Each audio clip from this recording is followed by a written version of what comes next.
Hey guys, my name's Gavin, welcome back to a brand new video. Today, I'm going to be showing you guys how I made this rod wave styled piano loop inside of FL Studio. It's a super full sounding loop. It sounds pretty cool in my opinion. So yeah, follow me on Instagram if you haven't already at gavinhadley_. We're quickly approaching 2,000 subscribers. I just like to thank all of you that have been subscribing recently and supporting the videos. And yeah, we got a dart throw today. Last video, it was an off day. We're going to rebound today.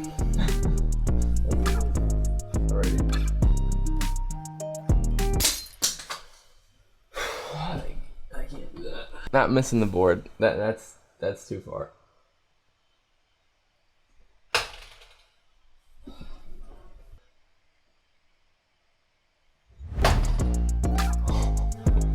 Alright, so it took 3 tries, but that would definitely be our closest one so far. About an inch from being a bullseye, so I'm gonna play the finished sample for you guys before we do anything further.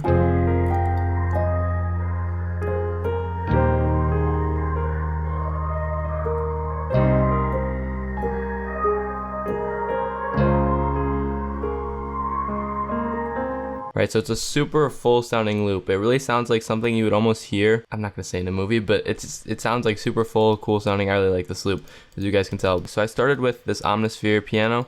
I believe it's the softest piano from Keyscape. This is what we did. Super simple progression. All I did for these chords was take this third or this middle note that's like in between the two other notes that make up the chord, and I put it up an octave. You guys have all seen this. And then I just went through and made a progression. In music, there's really limited progressions that you guys can use. So if you guys are like newer producers and you're trying to learn chords and stuff, know that chord progressions are a pretty universal thing, and many songs have the same chord progressions, and I've made many loops that have the same chord progressions. So this is one example of a chord progression that I use. When you guys go through and watch some of my other videos, you'll be able to kind of see what I tend to use as well. Basically, it's just this part doesn't really matter as much, but F minor, we have a D sharp major, and I put all these middle notes up an octave as well, and we just drop down to a C, and then we go back up to the C sharp. And like this, I don't know, I talk about chromatic notes, or notes that are right next to each other in a scale, and how much I like using those for like dark melodies and just melodies in general. For here, I don't know if there's any connection here, but I just like the way these two chords bounce off of each other. So we have this chord.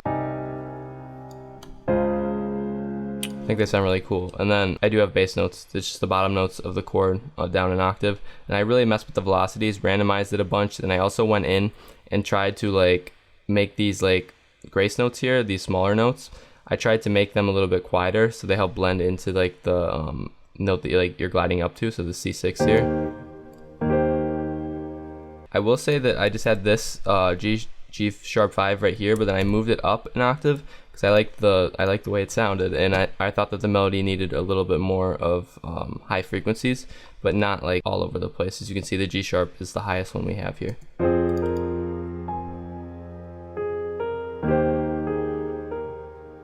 And then I have this. This wasn't in here. I actually re-exported this loop. I made it yesterday, and then this morning I went in and like tweaked a lot of stuff. I made this pattern a lot more simple. There was a lot of stuff going on. I added this. It helped transition back up into this first chord, and I don't know, for my ear I was just really able to pick out what I thought these notes needed to be. Honestly, it could be something totally different. You could be going down the scale, anything. I just like using these transitional notes in like the chord octave range, and I added a little bit of a grace note here too, just something subtle. So I put a bunch of effects on it. To start, I made this EQ. I took some of the low ends out, and then I boosted the frequency right here and kind of minimized the frequency right here. Nothing too major. I guess I'll play what it sounds like without effects. And the reason that I got rid of some of the low end in this, because it sounds pretty good right now, is because I introduced the bass later on. And then I have RC20, and all I did was put a little noise on it, use the space knob and then the magnetic knob a little bit, and I widened it just a tiny bit. And the space knob is super useful for just giving you like a nice ambient, soft feeling. And now I have reverb here, the Valhalla Vintage Verb. That's also really good for giving you that ambient, soft feeling. But I turned the mix down a bunch and left the decay where it was at, so it was just like a subtle reverb. And I have a fruity delay too. This is super good for making your loop sound more full. Turned it to four steps here, and I changed the mode to ping pong and then mixed with like the overall blend knob right here to get it to my liking. And I like I said, I think delay does a super good job just making your loop sound more full. Now moving on to the second. This one is a Labs piano. This is a free piano plugin you guys can go get, or it's more than just a piano plugin. I act like it's a sponsorship video, but it's not. I just like this plugin a lot. You can get a lot of just free cool sounds from this, so go check that out. So here we have our chromatic notes, like I talked about, just notes right next to each other on the scale. I do this in a lot of my melodies. I have these two right here, and then I drop down 1, 2, 3, and then on the fourth one I place another note.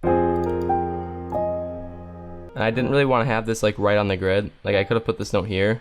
That doesn't sound bad, but I wanted to like give it a little bit more of a rhythm. I wanted to keep this part kind of simple, so I just didn't place anything. The other piano plays in A sharp here. I just like the way this one sounded because I don't know, this piano just has a really cool sound to it. And now we have like a separate progression or part here right here. And like I say in all my videos, like a good way to like visually see if your melody is good, what I do is if it looks like a wave, or if it goes up and down a lot, like this one goes up and down a decent amount. Normally, I mean, you could make something that sounds terrible that goes up and down, but for me, this is what I kind of look for when I see a melody, just to have like a lot of dynamic range or whatever. So like having this part be a little bit more complex right here, and then like really letting it fizzle out right here, and not have as much going on. And like same for here, like it really simplifies once you get to the second part. And I mess around with the velocities a lot on this too. I wanted to make these notes like super soft. I feel like when you listen to piano, when you hear something super soft, you kind of associate it with like sadness. I believe I added some reverb to this, and then an EQ. So I messed around with this fruity parametric EQ, boosted the high end a lot, and like all of these higher frequencies. I talk about this in all my videos, but it's just this plugin is just a super easy way to bring out like a little bit of like white noise from the sample and make it sound like it's coming through like a tape emulation plugin like RC20 or cassette. Wanted to have a subtle reverb, so just a tiny bit of wet, mainly dry, and then I separated it a little bit just to like widen it out and give it like a unique feeling. This fruity reverb too is a really good plugin just for like separating, and this knob is like crazy. It makes stuff sound super cool. But now moving on, it starts to simplify out here as we progress. This is like a lot going on in this piano part, but I just put a lot of reverb on it, so you can't really even tell it's there. Like I'll play it just on its own. Like I played this on the MIDI keyboard, and now this part's basically the same. Except I put the C sharp in, which is a chromatic, with the C there. And yeah, I played that on the MIDI keyboard. I wanted to randomize the velocities a bunch, make it sound like it was really being played out. And then you can see I just put dry and wet all the way up on this one, separated it. And then on the Valhalla, I just have it at 100. This is what it sounds like without anything. Yeah, so it's just like a background element used to fill up space. Super simple, just like a nice rhythm there. And now we can get into the more simple stuff. So this is the Contact Scarby Rickenbacker bass, and all it is just following the bass line.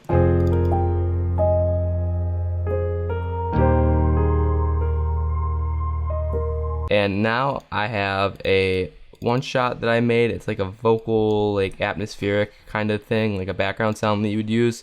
Again, just using it to like give the sample a little bit more ambience and like a unique sound, because I've never really heard anything that sounds quite like this. That's what it sounds like. It's like a whistle kind of thing.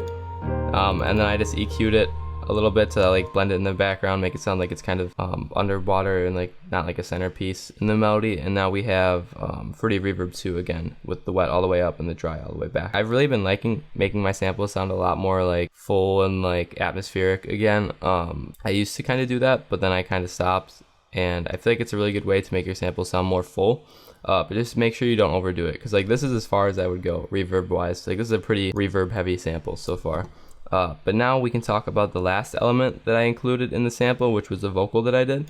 And since I kind of had in the back of my head this like a rod wave kind of loop, I tried to like emulate a rod wave vocal, like something he would sing. But obviously once you do my vocal chain, it's not going to sound like rod wave at all. It kind of sounds like 645 AR and rod wave and some white boy that doesn't really know how to sing. And I'm just trying to sing like just random stuff into the microphone that like rod wave would maybe say, or just anything that really comes to my mind. This has no meaning to me, like no lyrical meaning, but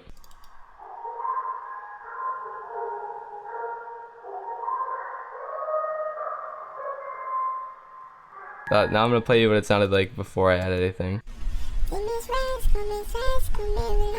So it kind of sounds like rod wave a little bit. All I added was this EQ. I did this in my last video. Like normally I would just have like, I'd be cutting out my lows and highs and stuff, But for this, I kind of boost the frequency around this range, and I feel like it gives it a little bit more texture, which is super useful for like background sounds. I feel like when background sounds have a good amount of texture, they kind of just sound better. And now we have a fruity reverb too, doing the same wet and dry technique with the separation knob.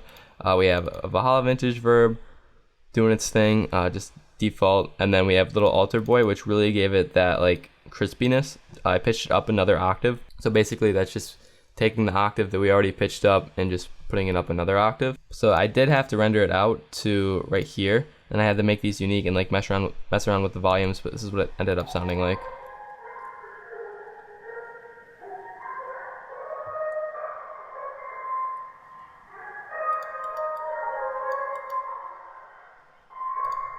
Yeah, and to further get rid of that harsh frequency, I just made a cut right here. Then after that, I rendered everything out. I have like everything playing here, and then just one sound at a time with 4 bars of space in between, just to let the reverb strain out, and it makes it really easy for producers to cut stuff up and just arrange it however they would like the sample to be arranged. Yeah, so this is everything after it is rendered out to a WAV file, and then I clicked it here, made another one underneath it, which is this one, and then I click this button, and then you can't see this, but it says make unique a sample. Click that. Now you have like a unique one, and you can pitch it up an octave. And this is something that I do like in every single video and every single melody that I make, just to give a little bit more ambience. It might have been unnecessary for this one. You guys will have to be the judge for that. But so this is the pitched up one, what it sounds like before and then after. Not going to spend too much time talking about this because I talk about it in like every single video, but we're just cutting out high frequencies and adding a lot of reverb to it basically, and turning down the volume and messing with the separation knob. And then after that, here is the other part of the sample. I made a little cut right here. I think it was to kind of tame that top line piano. It's not like harsh or anything. I just wanted to like mess around with the frequency right there basically. And now I just put a little quick drum pattern on it. So this was just used to take out some of the low end from the sample, because obviously you have like the pianos and then the bass and stuff taking up a lot of low end presence, and that's not really good for 808s and whatnot. So one last thing that I did, you guys heard this the whole time, but actually this Ozone 8 Elements wasn't on it until I rendered them out to audio files. You guys heard it the whole time since it's on the master channel, but this is what it sounds like before that and after. So it like kind of just adds like a more full sound to it, again just furthering that fullness. And it is the stereo bus energy. I accidentally clicked on this one, but I thought it did a pretty good job what I was going for. That's basically the video now. I hope you guys were able to learn something today. Let me know what you thought of it down in the description, and if you made it to this point in the video, again, thanks for watching. I'll see you in the next one. Peace out. Julian, welcome back.